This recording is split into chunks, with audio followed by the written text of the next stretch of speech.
welcome everyone. We're excited to be broadcasting episode number 1 of our new podcast here. My name is Todd Carlson. I'm the Chief Sales Officer for Directors Investment Group, which include a family of companies, the two ones that you might be most familiar with, Passari and Funeral Directors Life. We're excited to be here today. I've got some of my friends here with us, and we're going to be exploring some topics in funeral service as this podcast unfolds. But what you're going to see in this first episode here is, I'd like to say, you're going to see the birth of a podcast. We don't even have a name yet, so we are excited to go on this journey with our listeners. So I think we'll start off with some introductions. Matt, would you introduce yourself and tell us a little bit about yourself? My name is Matt Bailey. I own Bailey Family Funeral Homes in Connecticut. I'm a multi-generation funeral director. Went to work with my dad a bit over 20 years ago when I was wrapping up my undergraduate studies, and that was really my first exposure to the profession. Even though I'm a multi-generation guy, I was not raised active in the day-to-day part of the business, but went to work with him, and we've acquired some other locations and expanded some locations in the years since then. And I work with a great team here. And I also do some speaking and some training. I work with Glenda Stansberry of the Insight Institute, helping to do celebrant certification training for those who've gone through that. So I've got to meet a lot of our colleagues that way. And sit on the board of my alma mater, American Academy of McAllister Institute in New York City. So me in a nutshell, I guess. Awesome. Thanks, Matt. All right, Jimmy, let's hear a little bit about you. Jimmy Lucas from Fort Worth, Texas. I'm a 6th-generation funeral director. We started off in Grapevine, Texas, selling farm goods, dry goods, and caskets. Fast forwarding, my father back in the 80s had 4 locations here in North Texas. He partnered and divested and went to work for SCI. And so we had a little bit of sabbatical. Fast forward to about 1999, I went to work with my dad in the pre-arrangement field. And then about 2000, we started from scratch with our first funeral home and have grown that over the years. Ebb and tide, we have 12 family-owned funeral homes, 2 crematories, and about 130 full-time and part-time coworkers.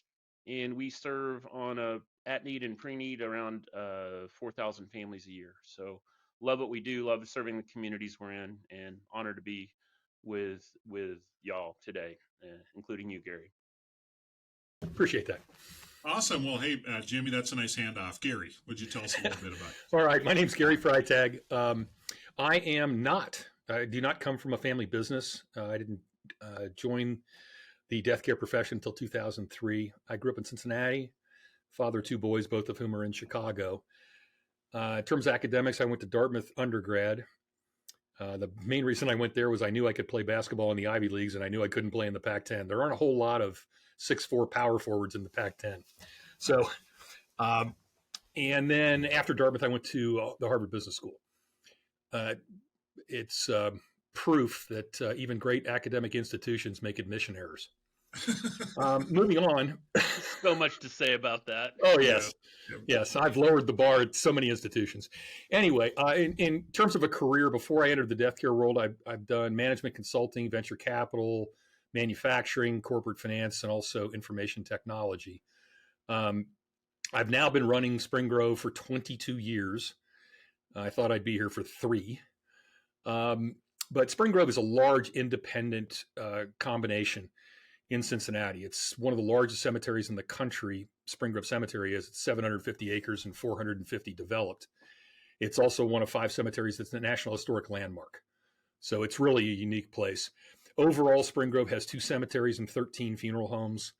We do, we would be similar in size to Jimmy's operation. We do about 2,000 funerals and 1,800 cemetery placements per year. And at our peak, we're probably at 260 employees. In the summertime, that's a lot of that is seasonal work, cutting grass and things like that. And a couple other things. Our market's about 2/3 cremation, which would be, I guess, lower than Matt and higher than Jimmy. So in the middle of that. And last thing, I've been very involved in ICCFA. I've had a variety of different roles there, including being the president from 21 to 23, and I'm also dean of the ICCFA University Leadership College. So that's sort of a shotgun blast of all the different places I've plugged into the profession. Thanks for helping us, our audience, get to know you guys a little bit better. Just a little bit additional background on myself. I'm a 1989 graduate of the University of Minnesota's Mortuary Science program. So I've been around the funeral service community a minute or two now, and I've spent the last 31 years more on the technology and prepaid funeral side of the business. So I love working with funeral directors and funeral homeowners. That's a passion of mine, and helping them figure out how to connect with more families and to serve more families while we're going through a tremendous amount of change here in funeral service. So one thing I thought would be maybe interesting to our listeners is kind of maybe have you guys explain a little bit about how you know each other outside of this podcast. So Jimmy, why don't we start with you? I met these guys in prison. I was a work release volunteer for several years, and Yeah, I'm pretty sure Gary and Matt met on a dating app, but I'm not sure. They're going to have to disclose that. So I met these two bozos. Number one, we're on the Passari board together, which is awesome. We met before that through a study group called Death Care Management Council. Meet twice a year, and so it's been a great experience. From that, we've forged a pretty tight relationship and a friendship, not just professionally but personally. So it's been a good experience. Matt, would you have anything to add to do you refute anything Jimmy has to say at this point? No, you can't build on perfection. I don't think there's a... Hey, one thing I think maybe our listeners might be also interested in is hearing a little bit about how you connect to the greater funeral service community. So Matt, you mentioned a few things that you're involved in. Is there anything you'd like to add to kind of allow people to understand a little bit of the perspectives that you've accumulated throughout your career? Yeah, I mean, I've always felt that I think trying to give back to our profession is a very important thing, and being involved in various capacities is beneficial to everyone involved. I believe that the old rising tide lifts all boats, so I try to give back where I can and participate, and I always learn from doing that. So over the years I've done a number of things. NFDA hosts the Meet the Mentors program. Every year. I got to attend as a mentee, and then I got the kick in the gut when I actually turned 40 years old, and they invited me that year to be a mentor. Nothing makes me feel older like the National Association celebrating your birthday by saying you've crossed. Yes, that's a mile crossed the bridge. When you no longer qualify for the young funeral director or the events. I did that, and then we broke out into a global pandemic. It was the last time I was on an airplane. I was flying to meet the mentors, and the guy that was sitting next to me started hacking. And he looked at me and he said, "I'm not sick. I'm a smoker." Well, that's comforting. That was my last trip before the global pandemic shut the world down. Is that exactly? So I've done that. I served on the board of the ICCFA under Gary's astute leadership. I mean, as I mentioned, the celebrant trainings. I've spoken for some of the Case Boylston events and at some mortuary schools and things like that. And I always find that I learn just as much as I share in those events too. Mm-hmm. Awesome, thanks, Matt. Jimmy, anything you'd like to add to add some color to your experiences in funeral service? Sure. I mean, I obviously think we all do a lot of local stuff and boards, but had the honor and the privilege to be president of our state association, the Texas Funeral Directors Association. Went through the chairs, remain active in the state association, currently serving, of course, with Passari on the Passari board, which I love. Currently serving on the CANA board, and I'm a trustee with the Funeral Service Foundation. So enjoying giving back, as Matt shared, professionally. Getting to meet new people, and it helps keep me fresh and new, see what's going on in our profession, and to see how we can change in a positive way, not just for the community we're serving, but for ourselves as well. Awesome. Thanks, Jimmy. Gary, do you have anything to add? I do. I have a slightly different perspective because I don't think the profession as a whole appreciates how much we share with each other. Because I've worked in a whole bunch of different professions before. And with this, the thing that makes our world so unique is if you get outside about 20 miles, you don't compete. And as a result, there's all kinds of opportunities for best practices sharing, whether it's the group that we do in Key West, or I actually belong to 3 different groups. I used to belong to 4. but it's amazing. We're almost like the healthcare field, where anybody that comes up with a new innovation, they want to immediately share it because it improves patient care. Well, it's sort of the same thing in death care, and that's a unique opportunity I did not understand when I joined the death care profession in 2003. But I rapidly learned that I could go around the country and steal every great idea that everybody was using, both on the cemetery and funeral sides, and bring it back to Spring Grove. And we call it Spring Grovetizing it, meaning you can't copy it directly because it doesn't fit the architecture, whatever doesn't fit, but you make it part of your own market. And then my way to give back is I've taken all those good ideas and put them into presentations. And I go around and people think I'm smart because I've stolen enough good ideas that I've got the whole quiver to. Yeah, so I do a lot. I probably spend 100 days a year on the road between speaking engagements, ICCFA, and this stuff. But it's worth it. We have brought so many great ideas back to Spring Grove that we never would have come up with on your own. So that's the one thing I would tell anybody, especially in the cemetery world, is go visit other cemeteries and find out what's going on. Especially like when I joined Spring Grove, the burial rate was 70%, I think, and it's now 30%.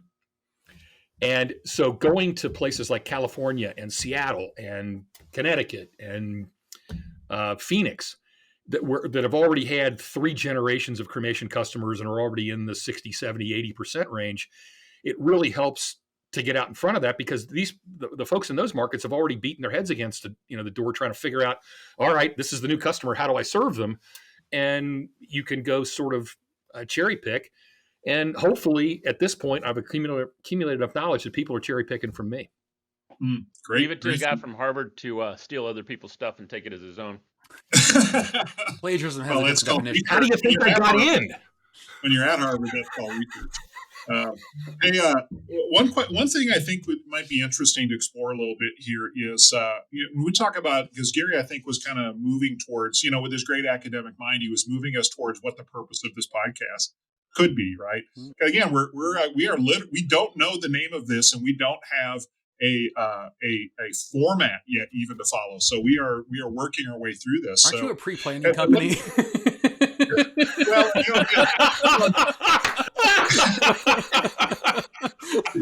well played, Matt. Yes, we are. Well, we pre-planned. It's just we got marketing the date dollars. On the calendar. Good one. So, but I think I shared in the pre-roll that being thoughtfully underprepared so we can have some genuine interaction, Matt. So thank you. But yes, but I did write this question down before we got here. Nice. Let's little compare and contrast. Let's play that game. So, so let's start with you, Matt. Being your hot here is. What do you think funeral directors want to hear in this podcast? And then what do you think funeral directors need to hear in this podcast? I think a lot of funeral directors are always looking for new ideas. And, not every funeral director in the country is able to travel to a show or to a convention or to be part of a group. Sometimes it's a one-man, one-woman show in a small town and they don't have coverage, and their ability to be exposed to other things could be limited. So the resources that are out there for them that they have to tap into might not always be super helpful and super available. So I think there's a lot of great ideas in funeral service, and I believe there are an equal number of terrible ideas in funeral service. And I hope that they get to kind of see us take our different experiences from our different perspectives and our different roles in different places and kind of hash it out and talk about it and say what makes sense, what does not, why might it work here, why might it not work there, how could it be improved, what are some things that maybe I haven't thought about in a long time. We get in a routine sometimes, we get comfortable with how things go and how they work for us, and that doesn't mean that we're meeting the needs of our client families as best we could. It doesn't mean we're responding to changing communities and demographics. So my hope is that it's kind of what we do. We talked about how we're together in a study group, and when we do that, everyone has to give a formal presentation, and there's a lot of value in that. But I find just as much presentation after hours over dinner when we're just sitting and talking and saying things that we've come up with and that we've learned. And we're not afraid to hurt each other's feelings and say that's a dumb idea. So when giving What were you people thinking? giving people an insight into some of those views and those perspectives, where maybe it starts conversations for others in our profession among their own teams and their own friends and colleagues. So that's kind of Yeah. Well, thanks, Matt. Thank you. Speaking of dumb ideas, Gary. I knew you were going to me. I was like, oh God, here we go. No, Jimmy, you were my first thought to go to. Then I thought I was Thank just, you. thinking, we picked on Jimmy already enough here. So, no, thank you, Matt. That's a great perspective there. I thought so. And so, Gary, 2 questions. What do you think funeral directors want to hear?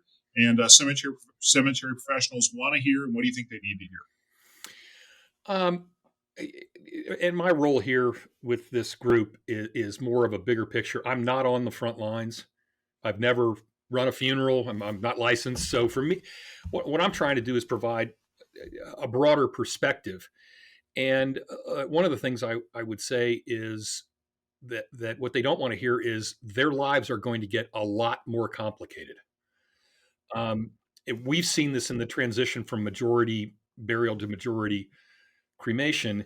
The services themselves are less traditional, less structured. The analogy I use, if you worked on the west side of Cincinnati back in the 80s, you would know how to do your job lockstep within 3 months because they were all Catholic funerals at the church. So you know how long the priest is going to talk, where the casket has to go. All of that is I was going to use preordained. That's probably not a good choice there. But in a cremation world where it's much more secular and humanist, much less traditional, you have to customize those services. And that is an anathema to funeral directors because funeral directors they want to control all the variables. They don't like, it isn't that they don't like complexity. It's just one more thing that can go wrong.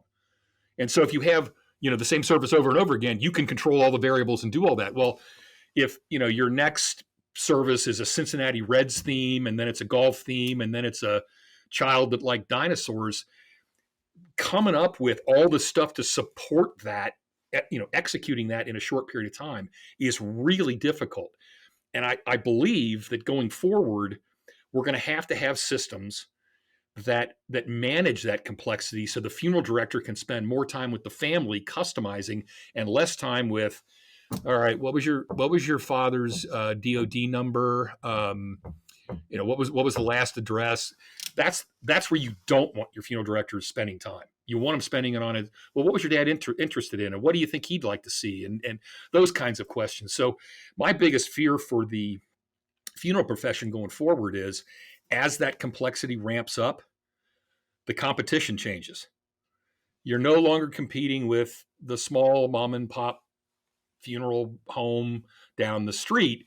You're now competing with Marriott, the local country club, other spaces that are more hospitality oriented that have done this before. We have the advantage because we have control over the body.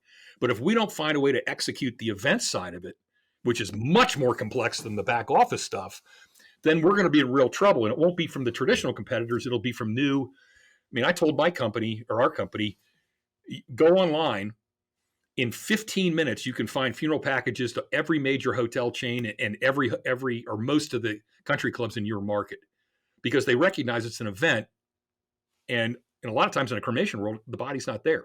So it's no different than having a cocktail party. So anyway, that's the kind of thing that I see coming down the pike. I can't speak to the operational day-to-day stuff, but the big picture stuff, I think that's just going to put more and more and more pressure on frontline funeral directors to deliver complexity. And as we all know, the downside of messing it up, you get one shot and there's a lot of pent-up emotion that if you don't execute correctly can lead to very uncomfortable situations. So that's where I see it coming from. Awesome. Thanks for that insight, Gary. So, all right, Jimmy, what do you think this podcast should be about? What do funeral directors want to hear? What do they need to hear? Gary was onto something. Matt was taking notes. And Gary, if you could start over on dinosaurs, because I had a takeaway. Are there pictures? The brontosaurus, actually, yeah. Ask Jimmy to define anathema.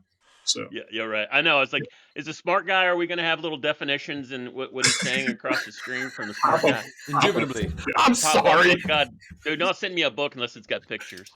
yeah. So the podcast, I hope we keep it humorous, actually, but with relevant content about what's going on, what's new. Not, and I would love to see us have guests on board because after the first episode, people are going to get really tired of the three of us. Maybe not you, Todd, but the three of us. Um, the, I think for people feeling comfortable saying "I don't know" or make yourself vulnerable so you can be better. I think speaking of the study group that we're in together, it does that when you're getting up and presenting in front of 40 people that you can't BS what you're talking about because they all know is very vulnerable. And so to realize to put yourself in that position to ask those questions and then to get that feedback that you know it's coming from a safe spot, really. Um, I hope that that's kind of where we go. And but the humorous part of like um, funny things like what happened at your funeral home, like how do you not look scared at work? I mean, I don't know, pick a topic. Yeah. Best family fights. You know, what was your best? I Yeah. I think you know keep it spinning that way. We have a hard job, and there is mental health in the funeral profession for sure. And I'm not talking just about the grieving families we're serving. I'm talking about the folks that are working next to you. So you know if we can incorporate some of that into this, I think it'd be successful, and you know maybe sprinkle in some seriousness along the way. Oh, that I think that's great. I think that casts a really excellent vision because Josh and I we were prepping for this, and one thing we talked about is we could have a back in my day segment. For Gary, that'd be for Gary's segment. Gary, And, Yes. yes. And now from the old timer. Hey, I tell you, these kids today. one thing I thought would be Gary's segment is we would do we're done as a profession. So like we're done as a profession when this happens. So yeah, And then have the dinosaur come across the. Yeah. Well, I'm running a funeral home. We've hit the red wall. light, green light. Is that idea good or bad? Red light, green light, because I thought that was simple for you. And Matt's will be AI can handle that. Hey, let's transition a little bit here. So we need to get a podcast name. That's one thing we're working. I think we have a brief outline of some of the things that we hope to be, some of the tone that we hope to set, some of the ways that our listeners will benefit by tuning in over the course of the upcoming months and years. So what I thought we would do is, gosh, that's just kind of a little bit scary, just knowing how your minds work. What this podcast might be named. So I don't really have a plan for this, but I thought I would start and maybe just throw one out there, and then let's just go. Okay, let's just be the four of us talking about here. So I thought the first one, Coffin and Talking. I like that. I had Coffin Confessions as one, so I like. Coffin Confessions. Oh, yeah, right. yeah. That's Ooh, good. awesome. I've got one. This is probably too obtuse, but I like it. The road to hell is paved with good morticians. Oh, good. I don't think we can use it, but it definitely. I like to play on words. Nice and short for people on CarPlay. They'll be able to do that. It'll be truncated at the road. How about the mute button? Ooh. Just looking forward to. Yeah, or maybe with this podcast, the dump button, kind of a similar. Yeah. All right. I written down dead serious. Dead serious. Yeah. Oh, playing on that, Jimmy. How about cease and desist? Oh, that's good. As long as you're not doing a background check, we could probably talk about that. Yeah, exactly. I thought this one might work. Good Morning America, but spell morning MOURNING. Oh, Nice. That's a very Harvard style answer Yes. there. That's very good. Which brings me I had resting in pieces. Yeah. What, Matt? Yeah, what did you say, Bailey? I had another one which said very intelligent. It was called Gary Went to Harvard, in case you didn't know.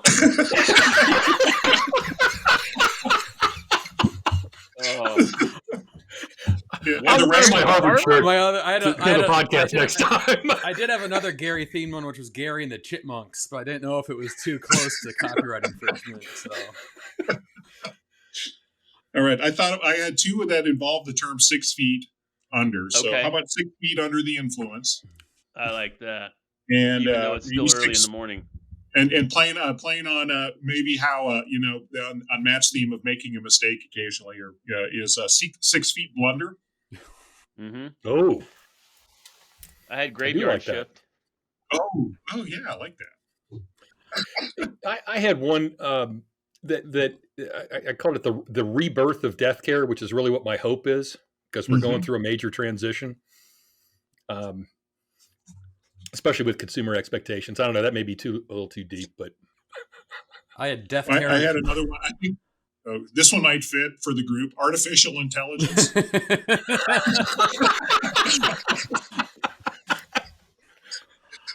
Yeah, something with a remedial in it.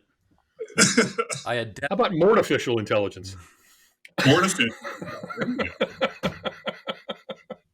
I had death care or daycare. Sometimes it could be one or the other. Oh yeah.